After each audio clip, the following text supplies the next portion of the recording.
Arrancamos una nueva inmersión profunda. Soy el presentador habitual de este formato y la verdad es que vengo con muchísimas ganas de hincarle el diente al tema de hoy. Y yo soy la experta invitada. Encantada de estar aquí, sobre todo con un tema tan visual y tan físico como este. Exacto.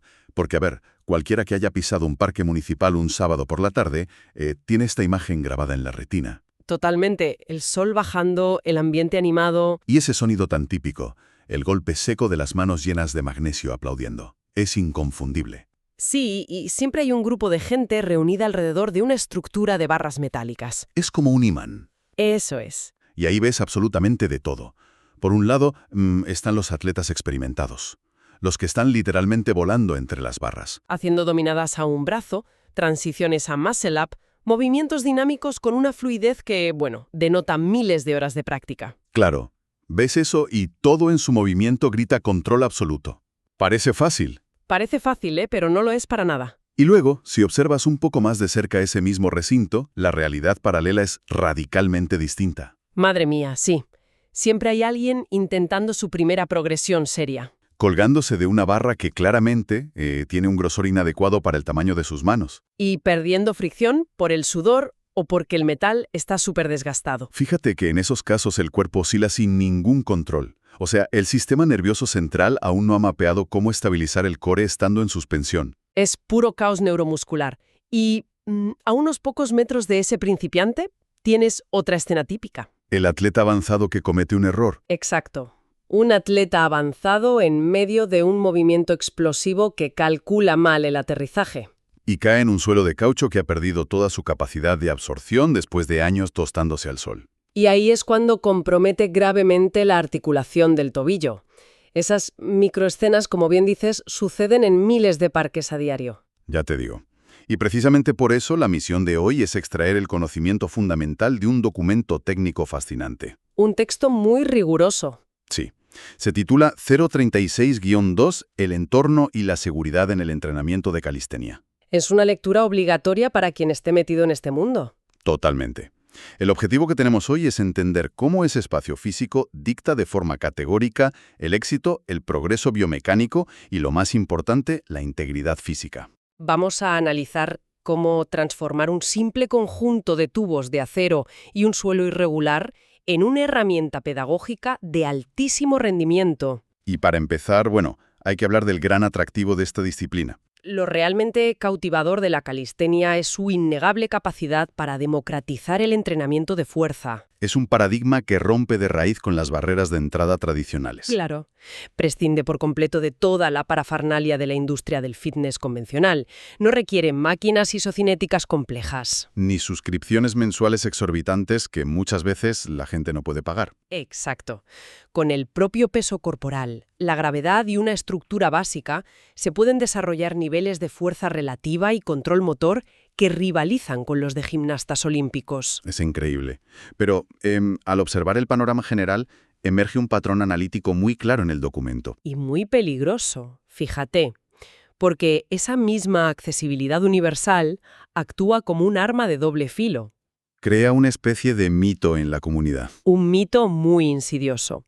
Genera la ilusión de que, como el entrenamiento se fundamenta en la simplicidad del cuerpo humano, el entorno da igual.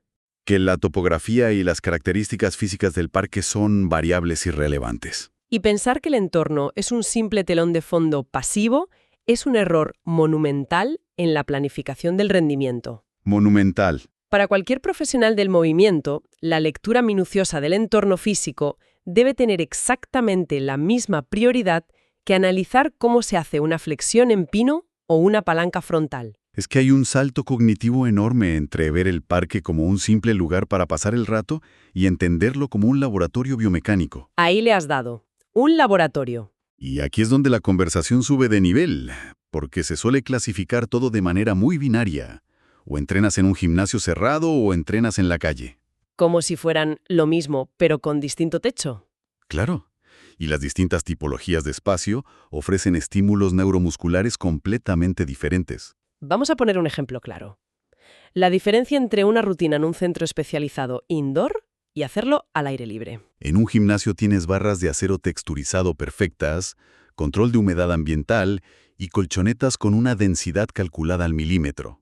Un entorno estéril y controlado. Y luego te vas a una plaza histórica con adoquines irregulares y barras expuestas a la corrosión, salina porque está cerca de la costa. Cada escenario altera drásticamente la cadena cinética. En el gimnasio, tu sistema nervioso puede centrarse única y exclusivamente en producir fuerza pura. Porque no hay variables externas que molesten. Exacto. Pero en la plaza, una gran parte de la energía y de los recursos neuronales se desvían. Tienen que ir hacia la propiocepción extrema y la estabilización.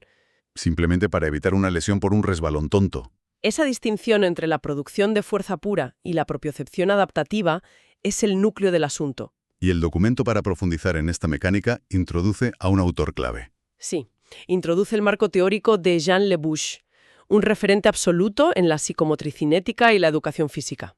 Lo que plantea este hombre transforma por completo cómo entendemos el movimiento. Lebouche postulaba que el aprendizaje motor no ocurre en el vacío.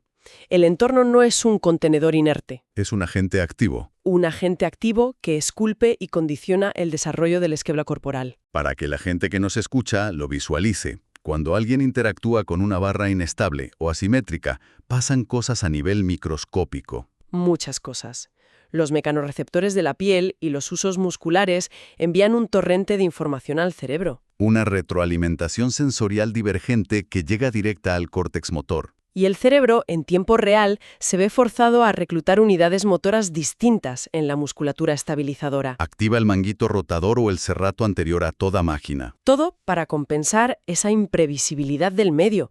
Por lo tanto, el entorno dicta el tipo de estímulo adaptativo que el cuerpo va a recibir. Eso explica perfectamente por qué alguien puede dominar un movimiento estático complejo en las paralelas de su casa. Y luego baja al parque. Y es un desastre. Totalmente. Intenta replicarlo en la estructura municipal, que tiene tubos un poco más gruesos y están fríos por el clima, y el movimiento colapsa por completo. Porque el cerebro no reconoce el entorno sensorial.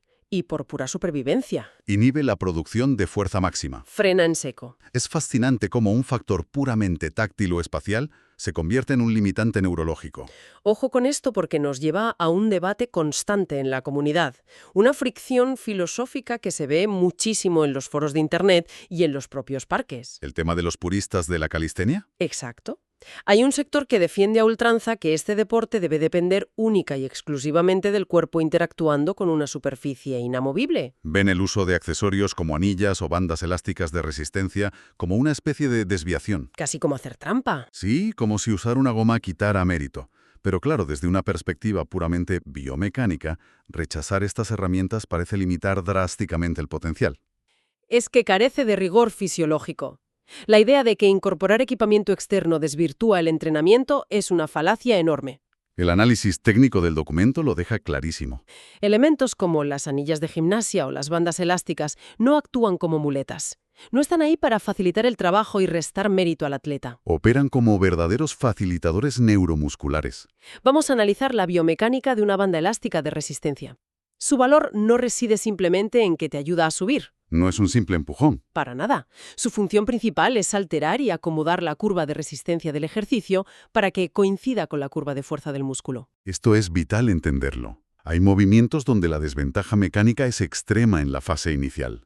Como al salir de la posición de máxima extensión en una dominada, o al intentar mantener la horizontalidad en un front lever. Y ahí, justo ahí, la banda proporciona asistencia precisamente en el punto de mayor torque articular.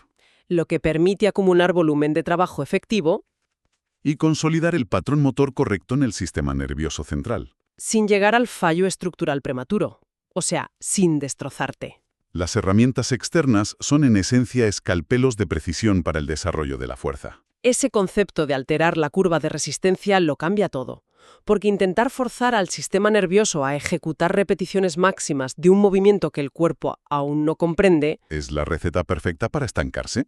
Para estancarse y para destrozar los tejidos conectivos. Y al usar la banda o al trasladar un ejercicio a unas anillas que permiten una rotación libre de las muñecas, se elimina muchísima fricción. Fricción excesiva sobre las articulaciones de los codos y los hombros. Es darle al cuerpo el andamiaje necesario para que pueda mapear la conexión mente-músculo de forma segura, construyendo la tolerancia de los tendones mes a mes. Y esa palabra, seguridad, Es probablemente el pilar más subestimado cuando el ego entra en juego. Sobre todo en un entrenamiento público, delante de gente. Hay una regla de oro inquebrantable en esta disciplina. El progreso nunca debe comprometer la seguridad. Y esta no es una máxima vacía que nazca del exceso de precaución. Es un principio avalado por la ciencia del deporte de élite. Las fuentes hacen referencia a teóricos fundamentales. Hablamos de Tudor Bompa, el padre de la periodización, y Vladimir Satsyorsky, autor de textos seminales sobre la ciencia y práctica del entrenamiento de fuerza. Palabras mayores. Ambos coinciden en que la gestión meticulosa del riesgo no es un freno al alto rendimiento, es un requisito ineludible para sostener las adaptaciones a largo plazo. En la calistenia, la gestión del riesgo adquiere una dimensión hipercrítica. Por la propia naturaleza de la carga. Hablamos de dinámicas donde la totalidad de la masa corporal se acelera contra la fuerza de la gravedad. Y luego tiene que ser desacelerada abruptamente por estructuras articulares relativamente pequeñas. Como las muñecas. Las muñecas y los hombros se llevan la peor parte. Imagina cuando un atleta suelta la barra para ejecutar un giro de 360 grados. Y vuelve a atraparla. La fuerza transitoria que deben absorber los tendones bicipitales y los ligamentos del hombro multiplica varias veces su peso estático. Es una brutalidad de fuerza. Si en ese microsegundo de impacto el entorno falla, Porque el agarre resbala por humedad, o si la integridad estructural de la barra cede un simple milímetro, las fuerzas de cizallamiento se disparan más allá del límite elástico del tejido. resultando en lesiones agudas devastadoras, que te pueden dejar fuera meses o años. Y es justo ahí donde la evaluación del entorno deja de ser un consejo teórico bonito. Para convertirse en un protocolo de supervivencia puro y duro. En un gimnasio comercial, la fatiga suele significar que simplemente dejas caer una mancuerna al suelo y ya está. Pero en la calistenia, fallar en lo alto de una barra de 3 metros Significa que el cuerpo entero se precipita hacia una superficie que puede ser asfalto, o tierra compactada dura como la piedra. Por eso, el control del entorno abarca aspectos que parecen nimios, pero te salvan la vida. Comprobar la fijación de los tornillos de las estructuras antes de subir. Verificar si hay óxido que pueda causar cortes o mermar la adherencia del magnesio. E incluso calcular la distancia a obstáculos cercanos. Hay que mirar si hay árboles o farolas antes de iniciar un balanceo potente. La madurez de un atleta de calistenia se nota. Y no se nota en los trucos que lanza para impresionar a la gente que pasea por el parque. Se nota en su rigor metodológico al inspeccionar el área antes de siquiera calentar. Respetar escrupulosamente los niveles de progresión y entender la tolerancia mecánica del propio cuerpo. Eso es lo que diferencia a un profesional del movimiento de un imprudente con talento temporal. Esa distinción es clave, y es fascinante ver cómo se materializa en casos de éxito a nivel global. El documento menciona figuras icónicas del street workout. Como Chris Heria. Su trayectoria es el paradigma perfecto de esta filosofía. Heria no construyó su excepcional base física ni su dominio técnico del peso corporal en instalaciones olímpicas de lujo. Para nada. No estaba bajo la supervisión de biomecánicos en batas de laboratorio.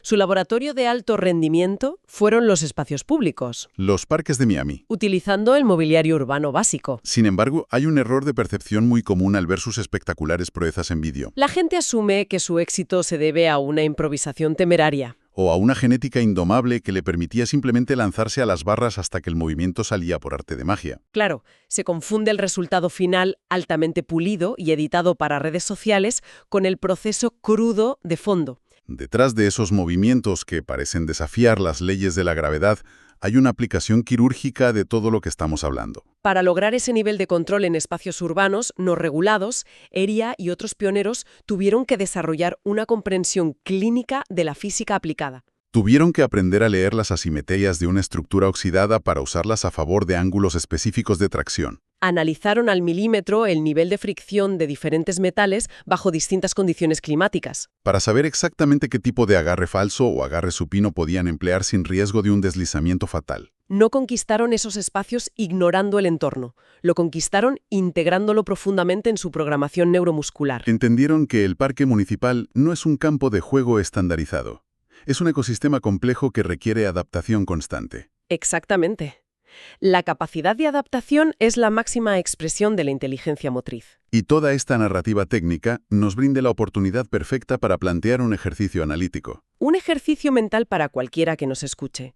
La propuesta es trasladar este conocimiento directamente a la rutina diaria. Al caminar por cualquier entorno urbano, Pasar por un parque, una zona de juegos infantiles o una plaza. El reto consiste en mirarlo a través del ojo clínico del entrenador. Hacer un escaneo mental activo del área. Preguntarse, ¿qué vectores de fuerza se pueden trabajar en esas barandillas inclinadas de ahí enfrente? ¿Cuáles son las deficiencias estructurales o los riesgos ocultos en esa superficie de amortiguación? Si tuvieras que diseñar una sesión de hipertrofia o de fuerza máxima en ese escenario exacto para un novato, ¿cómo lo harías? ¿Cómo se periodizaría el entrenamiento y qué progresiones de seguridad estrictas se implementarían para mitigar los peligros del terreno? Este simple ejercicio de visualización transforma instantáneamente la percepción pasiva de la ciudad en un mapeo activo de posibilidades biomecánicas. Es una forma brillante de entrenar el cerebro antes de siquiera mover un solo músculo. Y subraya un principio fundamental que cambia por completo la experiencia. La consciencia espacial es el primer paso hacia el dominio físico. Comprender profundamente el terreno, abrazar sus irregularidades. Saber exactamente cuándo usar una banda elástica para alterar una curva de fuerza o cuándo retroceder una progresión porque el agarre no es óptimo. Eso es lo que construye físicos resilientes a largo plazo. Se deja de luchar de forma irracional contra las limitaciones de un parque de barrio. Para empezar a utilizar esas mismas limitaciones como catalizadores de nuevas adaptaciones. Entras al espacio de entrenamiento no con una mentalidad de pura supervivencia al fallo, sino con la precisión de quien va a ejecutar un plan maestro. Y para cristalizar todo este análisis es vital recalcar la idea principal. No todas las barras son iguales, ni todos los suelos son seguros. La arquitectura física del entorno dictamina la mecánica pura del movimiento. Condiciona la estabilidad articular y la viabilidad del progreso. Sin embargo, hay una dimensión paralela que merece una profunda reflexión independiente. Algo que a menudo se pasa por alto en la literatura puramente biomecánica. Hemos disecado cómo el material de una barra o la textura del suelo modelan el aprendizaje, pero el ecosistema de un parque también está compuesto por elementos humanos. La gente.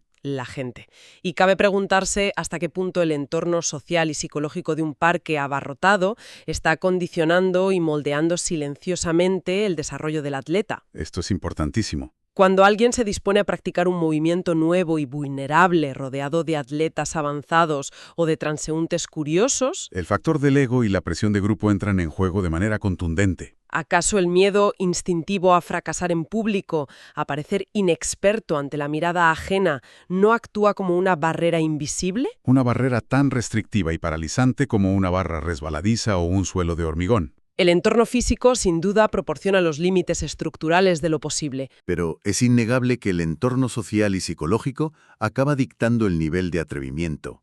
La experimentación y, tristemente a veces, el sacrificio de la seguridad en aras de la validación externa. Es una perspectiva fascinante que añade una capa de complejidad brutal a todo lo que hemos examinado hoy. La presión del entorno humano es el riesgo invisible que ninguna banda elástica puede mitigar. Evaluar la calidad del tubo de acero es imprescindible, por supuesto, pero aprender a aislar la mente del ruido social para mantener el rigor y la seguridad es el verdadero nivel de maestría. Sin lugar a dudas. Y con esta profunda intersección entre la biomecánica, la arquitectura del espacio y la psicología humana, cerramos esta inmersión profunda. Ha sido un recorrido exhaustivo por los cimientos silenciosos del rendimiento físico. Demostrando que el dónde y el cómo entrenamos son fuerzas inseparables. Un saludo a todos los que nos han acompañado y a seguir analizando el entorno con máxima agudeza visual y mental.